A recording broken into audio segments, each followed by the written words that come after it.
Alhamdulillahilladzi arsala rasulahu bil huda wa dinil haqq liyudhhirahu 'ala ad-din kullih wa arsalahu bashiran wa nadhiran. Asyhadu an la ilaha illallah wahdahu la syarika lah wa asyhadu anna Muhammadan 'abduhu wa rasuluh sayyidul khalaiqi wal bashar.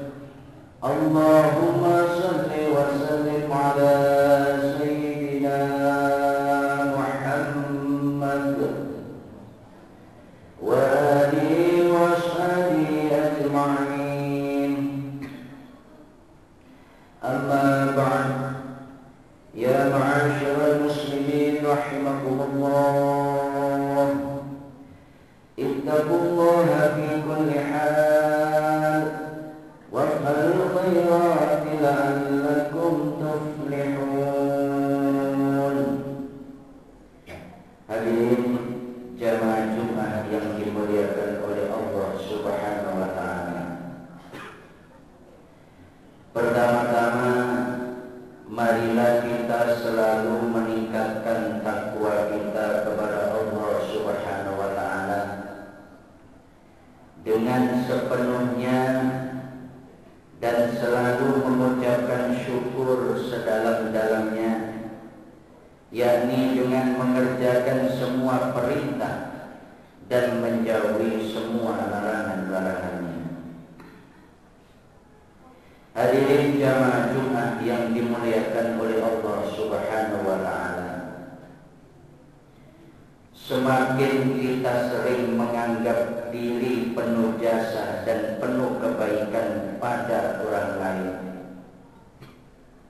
apalagi menginginkan atau ingin orang lain tahu akan jasa dan kebaikan diri kita,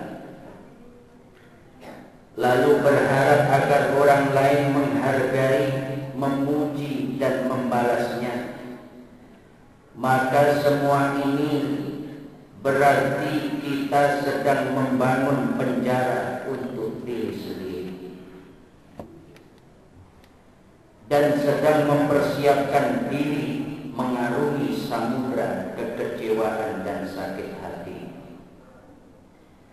Ketahuilah bahwa semakin banyak kita berharap sesuatu dari selain Allah Subhanahu wa ta'ala, maka semakin banyak kita akan mengalami kekecewaan.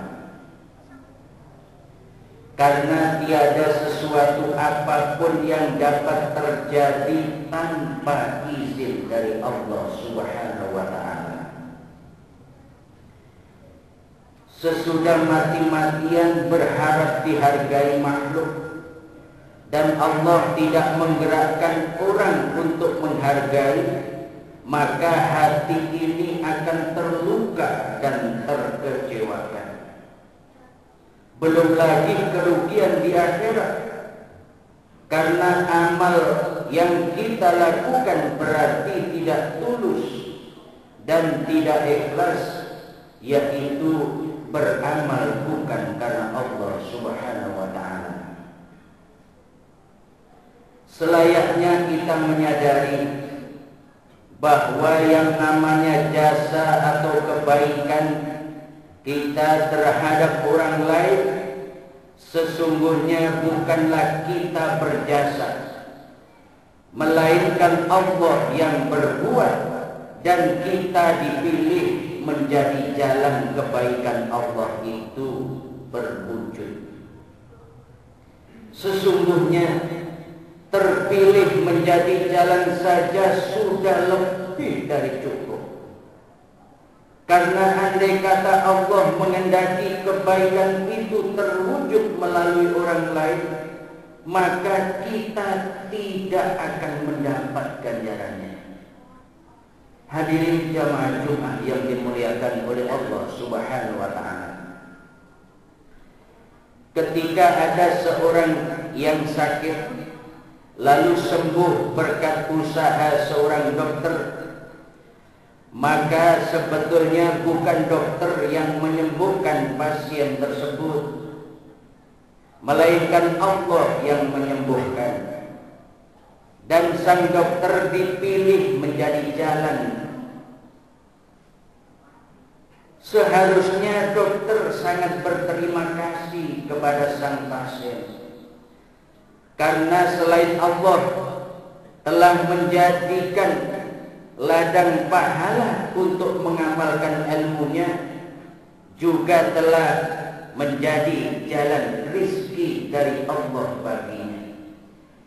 Andai kata sang dokter menjadi merasa hebat karena jasanya, serta sangat menuntut penghormatan dan balas jasa yang berlebihan, maka selain memperlihatkan kebodohan dan kekurangan imannya, juga semakin tampak rendah mutu kepribadiannya.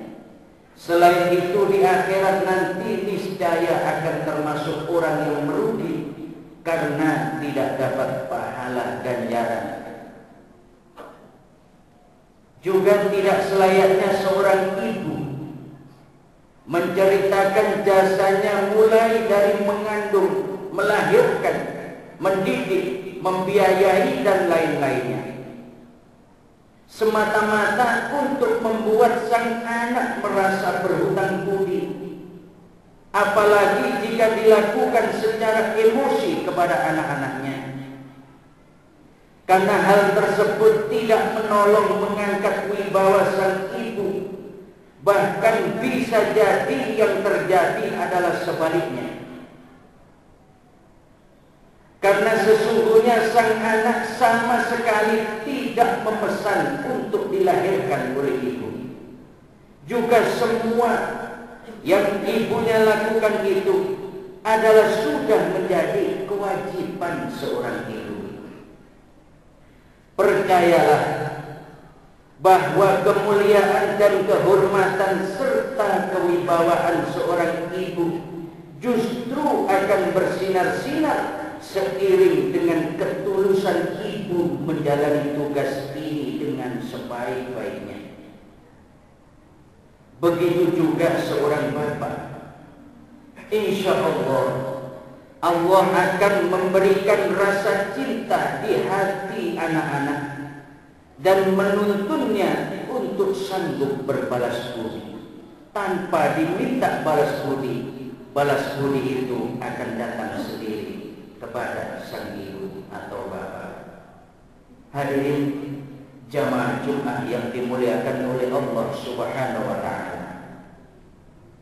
Seorang guru juga harus bisa menahan diri dari ujub, takabur dan merasa berjasa kepada murid-muridnya. Karena memang kewajiban guru untuk mengajar dengan baik dan tulus. Dan memang itulah rezeki bagi seseorang yang ditakdirkan menjadi guru. Karena setiap kebaikan yang dilakukan muridnya, bahkan dari tuntunan sang guru, akan menjadi ganjaran tiada terputus dan dapat menjadi bekal penting untuk akhirat. Kita boleh bercerita tentang suka, duka, dan keutamaan mengajar dengan niat bersyukur, bukan ujub dan takabur. Perlu lebih hati-hati menjaga hati dan lebih menahan diri. Andai kata ada salah seorang murid yang telah sukses jadi orang besar, biasanya akan sangat gatal untuk mengumumkan kepada siapapun tentang jasanya sebagai gurunya. Ini dapat menggelincirkan diri dalam riya dan dosa. Andai kata ada sebuah mobil yang mogok, lalu kita membantu mendorongnya sehingga mesinnya hidup dan bisa jalan dengan baik, namun ternyata sang supir sama sekali tidak berterima kasih. Jangankan membalas jasa, bahkan menengok ke arah kita pun tidak sama sekali. Andai kata kita merasa kecewa dan dirugikan, lalu dilanjutkan dengan acara menggerutu dan menyesali diri serta memaki sang supir, maka lengkaplah kerugiannya lahir maupun batin. Dan tentu saja amal pun jadi tidak berpahala dalam pandangan Allah karena tidak ikhlas. Seharusnya yang kita yakini itu adalah rezeki dan keberuntungan kita diizinkan Allah bisa mendorong mobil. Silahkan bayangkan, andai kata ada mobil yang mogok dan kita tidak mengetahuinya, atau kita sedang sakit tidak berdaya, niscaya kita tidak mendapat kesempatan beramal dengan mendorong mobil. Atau diri ini sedang sehat perkasa, tapi mobil tidak ada yang mogok, lalu kita akan mendorong apa? Apa yang bisa kita perbuat? Hadirin jamaah Jumat yang dimuliakan oleh Allah Subhanahu wa Ta'ala, marilah kita bersungguh-sungguh untuk terus berbuat amal kebajikan sebanyak mungkin, dan sesegera mungkin setelah itu mari kita lupakan seakan kita tidak pernah melakukannya. Cukuplah Allah yang Maha melihat saja yang mengetahuinya. Allah Subhanahu wa Ta'ala pasti menyaksikannya dengan sempurna dan membalasnya dengan balasan yang sangat tepat. Salah satu ciri orang yang ikhlas menurut Imam Ali adalah senang menyembunyikan amalnya bagai menyembunyikan aib-aibnya. Itulah di antara contoh-contoh kebaikan yang perlu kita renungkan, sehingga kita nanti dapat selamat dunia dan akhirat. Amin ya rabbal alamin. Selamat berbahagia bagi siapapun yang paling gemar beramal dan paling cepat melupakan jasa dari kebaikan dirinya. Percayalah, hidup ini akan jauh lebih nikmat, lebih ringan, dan lebih indah insya Allah. Mudah-mudahan kita dimudahkan oleh Allah untuk melakukan sesuatu dengan penuh keikhlasan. Amin ya rabbal alamin. Barakallahu li wa lakum fil Qur'anil azim wa nafa'ani wa iyyakum bima fihi minal ayati wa dzikril hakim. Wastaghfirullah innahu huwal ghafurur rahim.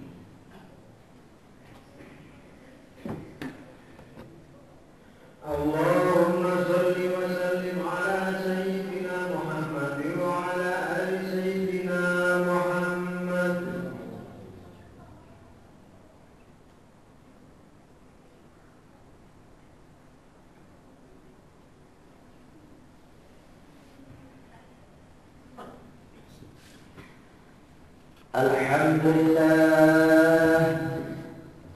Alhamdulillahilladzi yuriddu binasrihi man i'tasama bihablihil matin wa 'amila bima fi kitabihil mubin. Asyhadu an la ilaha illallah wahdahu la syarika lah, iyyahu na'budu wa iyyahu nasta'in. وأشهد أن محمدا عبده ورسوله الذي أرسله رحمة للعالمين. اللهم صل وسلم على سيدنا